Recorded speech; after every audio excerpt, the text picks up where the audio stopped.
Hello tout le monde, j'espère que vous allez tous super bien. Je suis très heureuse de vous reprendre aujourd'hui dans cette nouvelle vidéo qui est la dernière vidéo sur les fêtes de fin d'année. Donc dans la vidéo d'aujourd'hui, je vais vous partager deux recettes qui me sont chères à cœur. Ce sont des recettes que je fais toujours en fin d'année. Là, je commence par un gigot d'agneau au four. Donc j'avais retiré les gigots d'agneau que j'ai laissé dégivrer longtemps au four. Ensuite, j'ai retiré l'excès de gras sur chaque morceau, vu que c'était des morceaux qui étaient assez épais. Je les avais pris au Super C. Il y avait des rabais dessus, donc j'ai pris deux. Je pense que la pièce était comme à $30, mais actuellement ce sont des pièces qu'on va trouver facilement dans les 50 et $60. Donc là, je vais commencer par faire des entailles sur chaque morceau. Je sais que vu à l'image comme ça paraît un peu glauque, sorry. Donc une fois que j'ai fini de faire les pics dessus, parce que c'est vraiment important de faire le maximum de pics vu que c'est là-dedans qu'on va venir mettre l'ail pour bien aromatiser la viande. Ensuite, là, je vous présente les épices que j'ai utilisées. Je prends du beurre ramolli que vous pouvez remplacer par de l'huile d'olive, du paprika, du thym, de l'ail. Je vous conseille d'utiliser de l'ail frais, mais là j'avais de l'ail en poudre sur la main, donc j'ai utilisé ça. Ensuite, j'ai aussi rajouté du cumin et je vais hacher du persil que je vais aussi mettre dessus. Vous pouvez mettre du persil déshydraté, mais vu que j'avais du persil frais, j'ai préféré utiliser ça. Je vais profiter pour remercier infiniment mes abonnés qui m'ont tellement soutenu durant cette année. Sincèrement, là, vous êtes la best team ever. Parce que là, je vois beaucoup d'abonnés qui arrivent à tous les jours. Il y a des personnes qui sont toujours en train de regarder mes vidéos, peu importe quand je les lâche. Lorsque je les publie, il y a toujours des personnes qui sont là pour regarder, pour commenter, pour liker. Vraiment, je vous remercie infiniment pour cela. Si c'était pas vous, je pense que j'aurais déjà arrêté cette chaîne YouTube vu comment elle me prend du temps. Mais vraiment, j'aime faire ça. J'aime faire des vidéos. J'aime faire des montages. Vous allez remarquer, comme je dis toujours, au fil des vidéos, vous remarquez que la qualité s'améliore. La qualité de montage aussi s'améliore parce que c'est vraiment quelque chose que j'aime faire. Le créatif et tout ça, la création de contenu, c'est quelque chose qui me passionne. Bien que mon but dans la vie n'est pas d'en faire ma principale source de revenus, mais j'aime bien ça, me mettre au défi, apprendre de nouvelles choses. Alors là, j'ai commencé à mélanger toutes mes épices. Je vais d'abord tout mettre les épices dans une assiette. Ensuite, je vais rajouter le beurre. Là, j'avais pris de la margarine parce que c'est ce que j'avais en beurre ramolli. Mon beurre, j'avais pas le temps de le sortir et il soit ramolli à temps, et ce n'est pas conseillé de le passer au micro-ondes. Au pire, vous pouvez le passer au micro-ondes, mais pas laisser qu'il devienne liquide, sinon c'est pas vraiment intéressant pour les épices parce qu'il est censé rester stick sur la viande et non pas couler. Donc là, je vais juste bien mélanger. Ensuite, je vais appliquer ça sur la viande. Alors, si tu es nouveau ou nouvelle sur ma chaîne, je suis Michel, maman de 2 enfants, et je partage sur cette chaîne YouTube ma vie de maman, plein de recettes, de la motivation au ménage, de la planification. Donc, si jamais c'est un contenu qui t'intéresse, surtout n'hésite pas à t'abonner pour m'encourager, activer la cloche de notification pour recevoir une notification à chaque fois que je poste une nouvelle vidéo, me laisser un petit like, un petit commentaire, ça fait toujours plaisir. Vous le savez, vos likes et vos commentaires permettent à YouTube de mieux référencer mes vidéos, ce qui va aider à l'évolution de la chaîne YouTube. Alors je continue avec ma recette. Je vais venir dans les entailles que j'avais fait depuis le début et je vais rajouter de l'ail que j'avais émincé. C'est vrai que j'avais déjà mis de l'ail dans les épices, mais vous savez, l'ail aromatise tellement les plats qu'il n'y en a jamais assez en fait, donc il faut en mettre comme vous voulez, surtout que là ça va cuire, donc ça reste pas frais, ça va pas donner une mauvaise odeur. Donc vraiment bien enfoncer le maximum d'ail dans les entailles, et ensuite je vais venir rajouter l'assaisonnement. Je vais bien badigeonner et bien appliquer sur toute la viande. Ensuite, je vais fermer. Donc là, pour cette viande-ci, je suis vraiment allée sur des épices très simples, rien de compliqué. À un moment, je me suis dit que je voulais aussi rajouter des épices soya. Ce sont des épices africaines spéciales pour manger la viande, mais je me suis dit, je vais mettre ça de côté vu que la viande, il y avait vraiment peu d'épices. Donc, j'ai mis ça de côté et on a pu manger ça avec lorsque la viande était cuite. Donc, ensuite, je vais emballer ça dans du papier cuisson.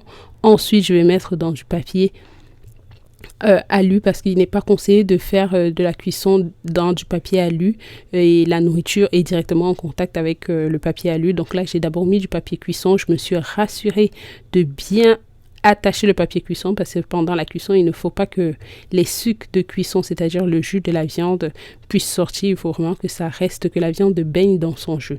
Donc pour la cuisson de cette viande-là, j'avais assaisonné comme ça la veille et j'ai laissé reposer. Vous savez, avec le climat du Canada, on a la chance qu'à l'extérieur, il fait froid. Donc vu que la grosse barquette que j'ai eue, je ne pouvais pas la mettre au frigo, j'ai mis au balcon. Donc c'est resté là toute la nuit. Le matin, dès que j'ai commencé mes préparations, j'ai allumé mon four. J'ai ramené la viande à l'intérieur pour qu'elle puisse être à température ambiante. J'ai laissé à l'intérieur environ 2 heures pour que ça puisse se déglacer. Ensuite, j'ai mis au four. Ça a fait environ 3 à 4 heures au four. Donc après une première cuisson d'environ 3 heures, lorsque la viande était bien cuite, j'ai sorti du four, j'ai retiré la viande dans le papier cuisson et ensuite j'ai juste mis à griller. La viande était vraiment bonne. Je vous conseille vraiment de faire ça chez vous et me dire en commentaire. Comme vous avez constaté, ça ne prend pas beaucoup d'épices. C'est mieux comme ça de ne pas mettre beaucoup d'épices. Comme ça, votre viande n'aura pas un goût particulier. Ce sera juste bien assaisonné.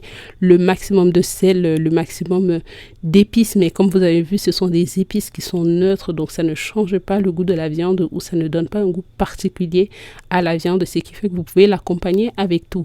Moi, comme accompagnement, ce jour-là, j'avais des millions d'or, j'avais des plantains frits, j'avais un peu de tout. Donc c'est qui nous a donné un large choix. Et j'avais aussi du riz qui accompagnait cet agneau vu que j'avais fait du riz sénégalais. Donc c'était à peu près tout.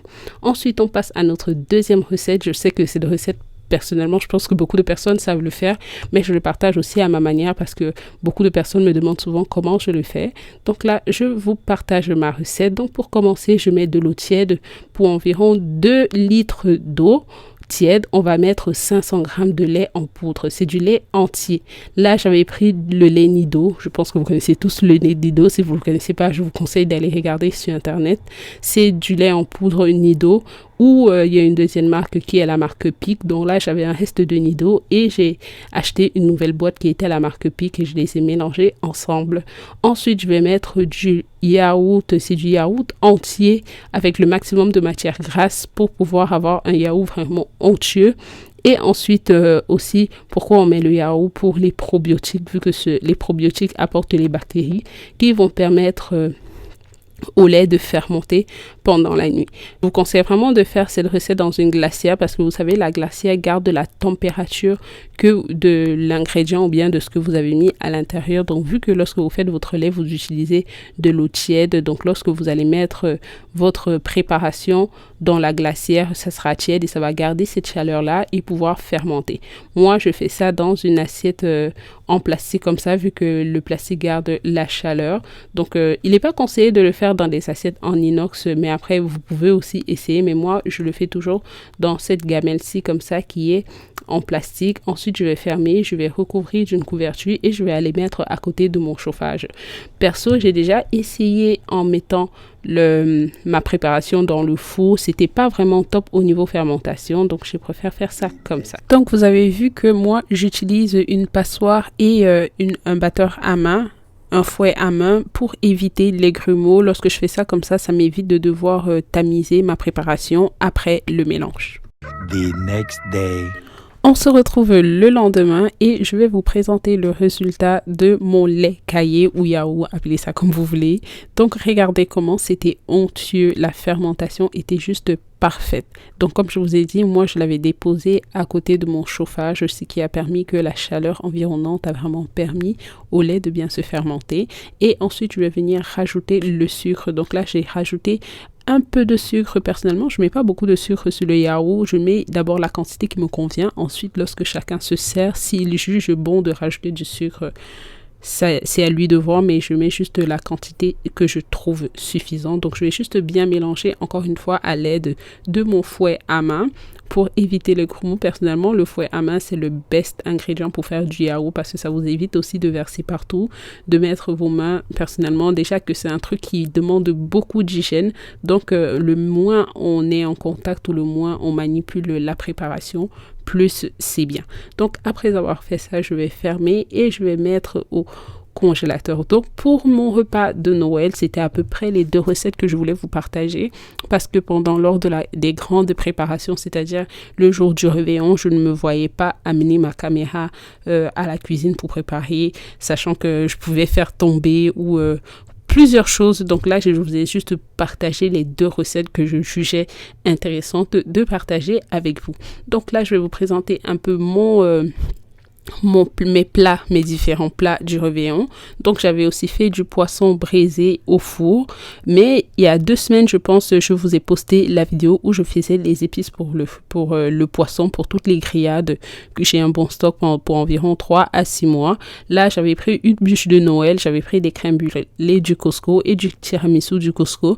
J'ai mis des mandarines juste pour avoir la bonne conscience qu'on a pris des fruits et non pas que des desserts sucrés, mais donc c'est à peu près ça. Là, je vous présente un peu mon coin dessert. Ensuite, j'ai fait de la sauce gombo et du couscous tapioca. Personnellement, c'était une commande particulière et ça a aussi permis de changer un peu parce que là, on n'avait que des choses qu'il fallait mâcher. Pourtant, ça, il faut juste avaler. Donc, ça nous permettait de faire du contraste si jamais tu étais saoulé de mâcher pendant la soirée. Voilà le résultat de mes 2 beaux gigots d'agneau. C'était vraiment bon, excellent. Cuit à point, assaisonné à point. Là, c'était du poisson brisé. Ensuite, on avait des bananes plantains frites. Puis, on avait du riz sénégalais. Je le fais moi-même. Si vous voulez la recette, n'hésitez pas à me dire en commentaire. Ça me ferait plaisir de vous partager ça. Et là, je vous présente mon spot boisson. Vu qu'on était nombreux et que chez moi, je n'ai que 4 chaises, je n'ai pas dressé une table particulière. J'ai juste installer les plats là, les verres comme ça, les fourchettes et les couverts dans un plat et ensuite chacun venait à la cuisine se servir et il allait s'installer au salon, il mangeait parce que je pouvais pas faire une table bien dressée et tout, ça devait pas aller là. Donc j'ai laissé ça comme ça et c'était correct pour tout le monde, chacun se levait, il venait se servir, ça faisait style un peu petit buffet. J'ai trouvé ça beaucoup plus pratique pour tout le monde de se servir comme ça et voilà le résultat final de mon buffet. Alors la famille, c'était un plaisir de partager avec vous durant cette période de fête. J'espère vraiment que vous avez bien fêté, entouré de bonnes personnes. Si ce n'est pas le cas, j'espère au moins que vous avez pu contacter vos familles par téléphone, ainsi de suite. Donc pour cette nouvelle année, je vous souhaite santé, prospérité, que le Seigneur vous accompagne dans tous vos projets et surtout qu'il veille sur vous parce que la santé, c'est le plus beau cadeau qu'on peut avoir en ces temps-ci. Alors la famille, c'était un plaisir de partager avec vous. On se voit très prochainement dans une nouvelle vidéo. Sur ce, prenez soin de vous. Bye bye.